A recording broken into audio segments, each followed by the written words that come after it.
How are we, boys and girls? Welcome to the Going Down Under podcast. I'm your host, Braam Hein, creating Koala on all social media platforms, and today we will be deep diving on all things health and fitness related. Hopefully, you are doing fantastic. Episode 27. Let's freaking go. Today's episode is all about fitness terms and nutrition terminology that I think is either misinterpreted or misunderstood, because a lot of people like to throw around words and just kind of buzzwords just to get either views or clicks or to intentionally mislead people in the wrong direction in terms of just trying to get their money or trying to get their point across, even though it's not the right point, whatever. I see that a lot throughout social media, and a lot of people are complaining about it or just don't really know how to combat it or what actually things mean and blah, blah, blah, blah. So today I'm going to go over the ones that I feel are most commonly either misused or commonly thrown around to where people misunderstood what they actually mean and what they're actually entailing. And I have about 7 of those, 7 and 9, 10, I don't know, an amount of words that I will be giving the definition for. So hopefully this can provide some clarity for you in terms of what they actually mean and why they are actually being used. You see my chest popping? Hello. Okay. Okay. So the first one, we're using categories. So the first one, we're going to talk about fitness, right? It's like fitness terms that I feel are commonly used that are misinterpreted. And the first one within that category is toning, right? I feel like people think that toning is turning the fat that they have into muscle or toning certain parts of their body by doing higher rep schemes, blah, blah, blah, blah, or whatever it is, and they don't want to get too bulky. Girls use this a lot. Like, I don't want to get too bulky. I just want to get toned or want to lean out, whatever it is. And I feel like it's people thinking that they're turning their fat into muscle in one way or another, which doesn't make sense, but it's okay because that's what people have used that term to describe before. And what toning actually is, so if you want toned muscles or you want to look toned or whatever, you need to have muscle. So you need to have muscle growth. You need to have hypertrophy, train for hypertrophy, and have limited amount of fat or like experience fat loss in some capacity throughout your total body. So you can't spot reduce fat. I feel like that's something that's commonly known now, is that you can't spot reduce fat. You only start to look more toned when you lose total body fat, or in your total body fat is reduced to some capacity. And you only look toned is when you have muscle. So you need the combination of hypertrophy and muscle gain and fat loss. That can be done at the same time, especially for new lifters. But you need to have a lower body fat percentage and a decent amount of muscle. If you don't want to have too much muscle, then I don't know, I feel like it's weird anyway to not want to have too much muscle, because it's pretty hard to get way too big, especially as a natural lifter in some capacity. So that's what you want to do when you're trying to look toned, is have muscle mass in some capacity and have low body fat. That's the only way to get tone or to work in a toning way, if that makes sense. The next one I want to talk about is fat burning zones or fat burning cardio means, or whatever in that capacity. I see a lot of fat burning workouts, get abs in 6 minutes with this workout, and then the majority of the time they just hit workouts, because people you do it like a minimal amount of work, we do a lot of volume and intensity within a short period of time, so you burn a lot of calories, right?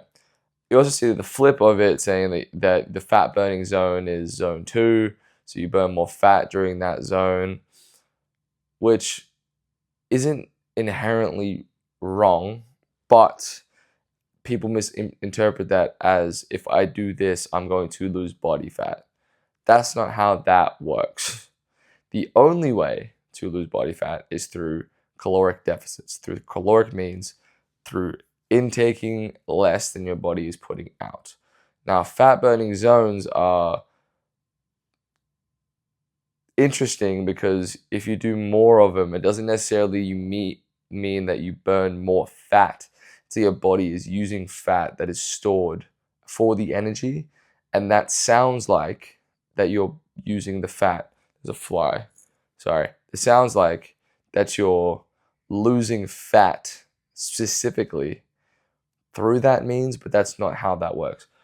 The only way to lose fat is through caloric means, is through caloric deficits, and that's the only way. And that's literally science. It's physiology. You cannot change that. And any form of exercise or moving your body is fat burning if you are in a caloric deficit. Now, is it easier to burn fat in the fat burning zone?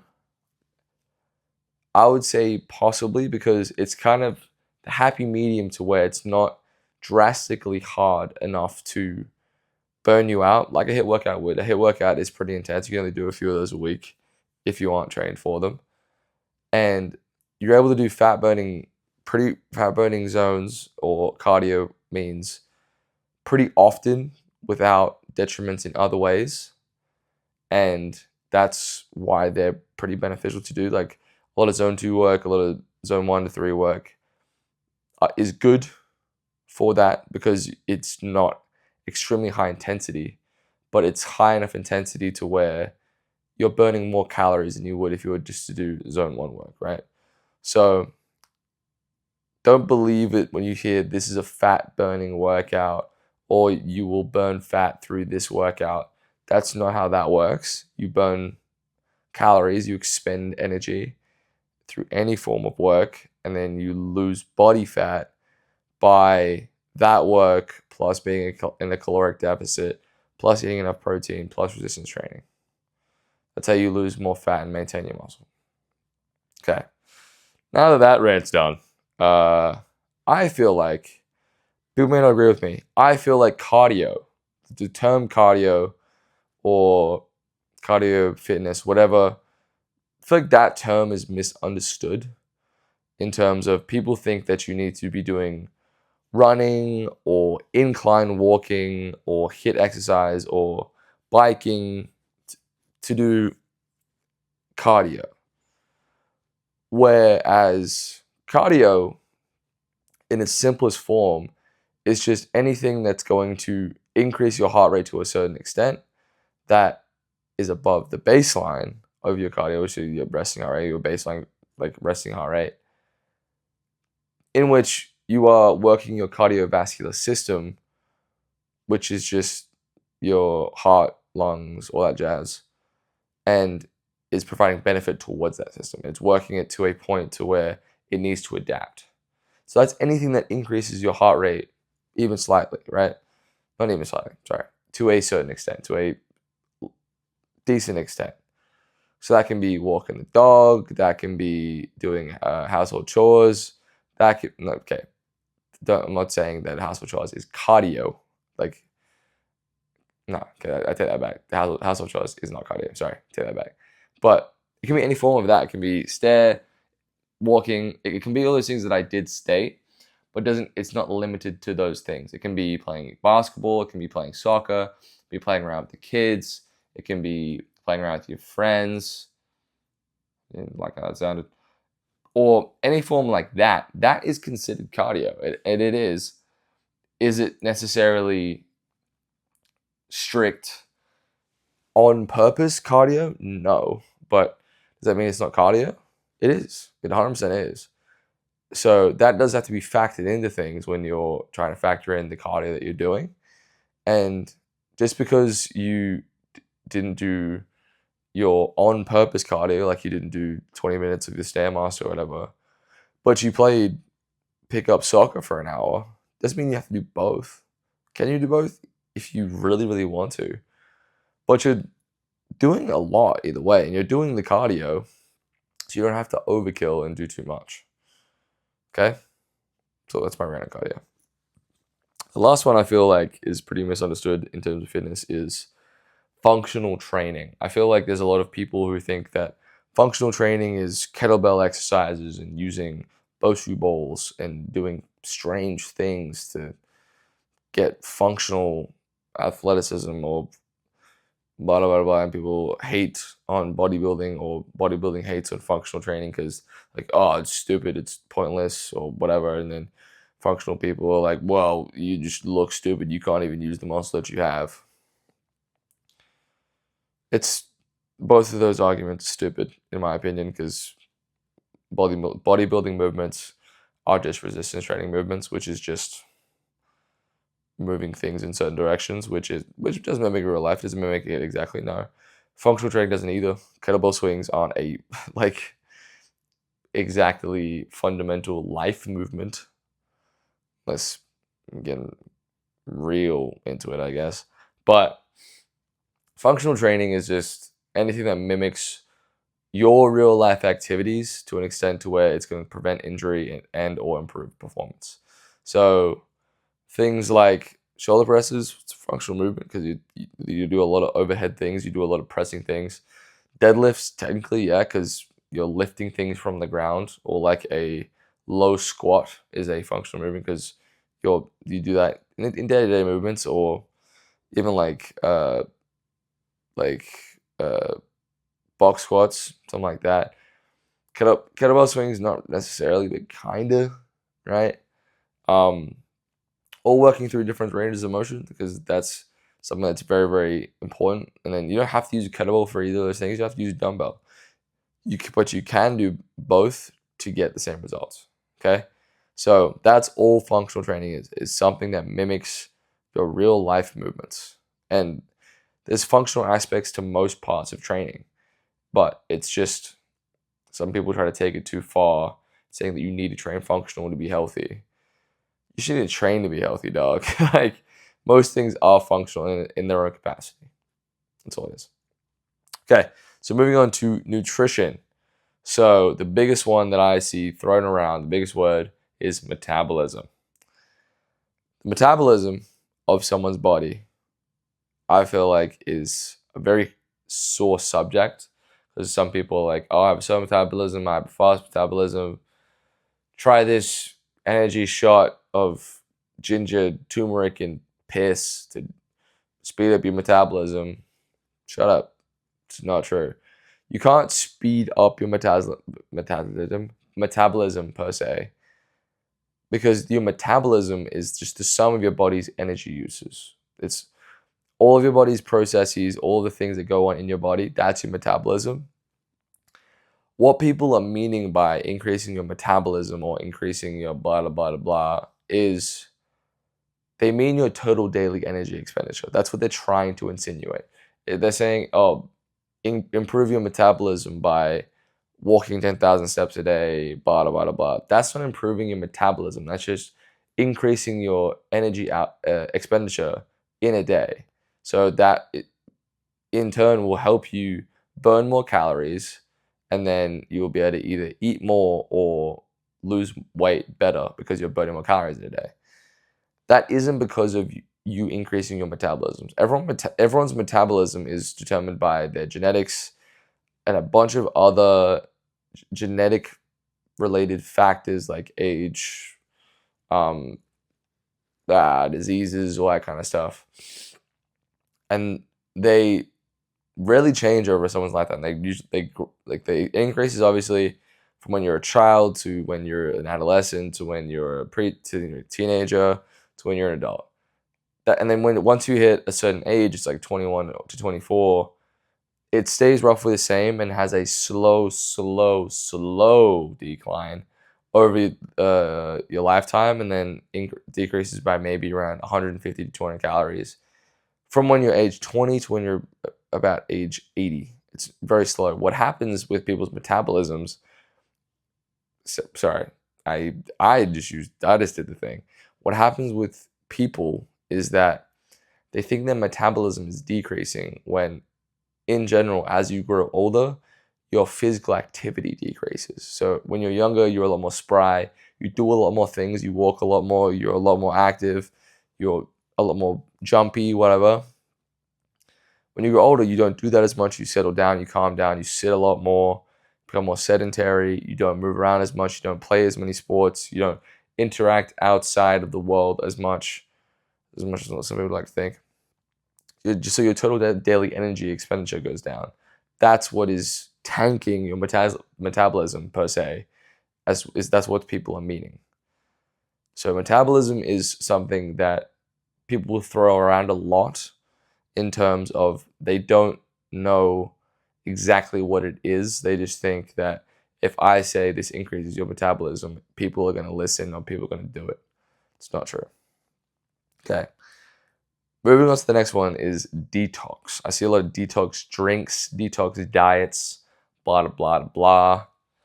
Drink this drink and it'll help you detox and help you feel better, blah, blah, blah, blah. Shut up. Your liver and your kidney detox everything that is in your body if they're healthy.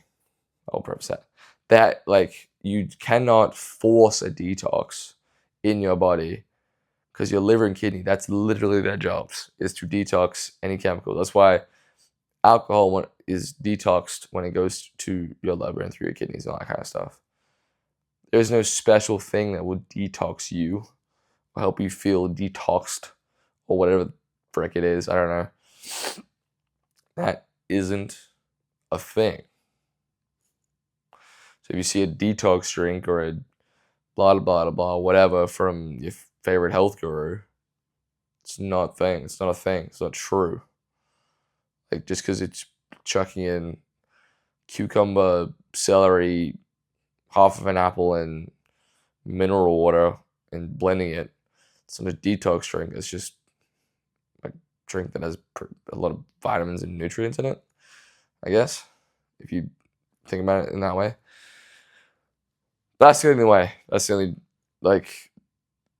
only way to look at those things, is to not believe detox drinks and just trust your own liver and kidney and get those healthy so that everything is detoxed and everything is okay. Another term that's thrown around a lot is superfoods or like health foods. And I'm going to make that one really, really short. There's technically no superfood. There are just foods that are high in nutrients. I say the word superfood a lot, but that's just because I want people to eat things more. So I'm a portrayer of that. Eggs are not superfoods, technically. Nothing is a superfood, but eggs are very, very nutrient dense. So many fruits, so many vegetables, so is beef and liver, especially. People call them superfoods, and all they mean by that is that they're very, very nutrient dense. That's the same with health foods, like sweet potatoes are health food, quinoa, chia seeds, whatever. They're just high in nutrients and high in things that are good for you, so they're labeled as health foods or superfoods. I don't use those terms a lot. I do say superfood decent amount for like eggs and beef and stuff like that, but I use the word health food a lot because I don't like to deem things healthy or bad for you or good for you or whatever. Because at the end of the day, you need to get a wide variety of things and then you'll be fine, right? So superfoods and health foods are just things that are dense in nutrients. That's it. That's all it is. That's all it is. All it is. That's it. Okay. Another one I want to talk about is cheat meals. And I feel like this term is thrown around to justify or get away with eating the bad foods that I was sort of talking about, like things that are deemed as bad. And I don't really like how that's been interpreted. Like, oh, I am way too healthy, so I need to have a cheat meal, or I get to allow myself to have one cheat meal a week. Just be okay with having an off-plan thing. It doesn't have to be categorized as a cheat, because then that puts this whole nuance behind the meal itself, and then you feeling bad about it, and then it creates a vicious cycle. So just be okay with having like off-plan meals, or sometimes having a brownie or two, or whatever you want to do, and don't label it, and don't try to have to explain what it is. That's just kind of a term that I don't really like, and it's a very common thing that you see on this. You see it everywhere on social media, all that kind of stuff, to where people are trying to justify you into getting bad habits. And I'm not saying that having that off-plan meal is a bad thing. You can have it, just don't label it as anything. It's just a meal. It's just be okay with having that kind of balance. Okay. The last one I wanted to talk about is two terms, and kind of combine them as to why I think they're misunderstood. So I feel like discipline and motivation are words that are thrown around a lot, especially within the fitness space. And I feel like they're misinterpreted or misunderstood in terms of you have to have them to succeed, or blah, blah, blah, blah. And like you got to be motivated every day, or you got to be disciplined every day. And I do agree with the discipline one. The motivation one to me doesn't make sense. So motivation is something that is fleeting. Like, you will be motivated some days, you won't be motivated some days. And you can't feel bad if you're not motivated some days, because that's just how life is. It's how the brain works. Sometimes you be more motivated than other days and all that jazz. But discipline is something that is good to have, but it also doesn't mean that you have to be a prick about it. Like, you don't have to be the guy who is so insanely disciplined that he can't do anything else. Like, it is okay to go off plan, or to do something that isn't necessarily aligned with everything you want to do, because discipline is being able to do that, and then to get right back on track, and know that it's just one thing, and it won't inherently affect your long-term and lifetime goals. And you're able to do that and know, okay, I'm just getting back on plan, and that's that. That's the end of it. That's the end of the conversation. Or in terms of your long-term goals, staying disciplined and being okay with missing something sometimes, because you want to reach a certain level of whatever it is.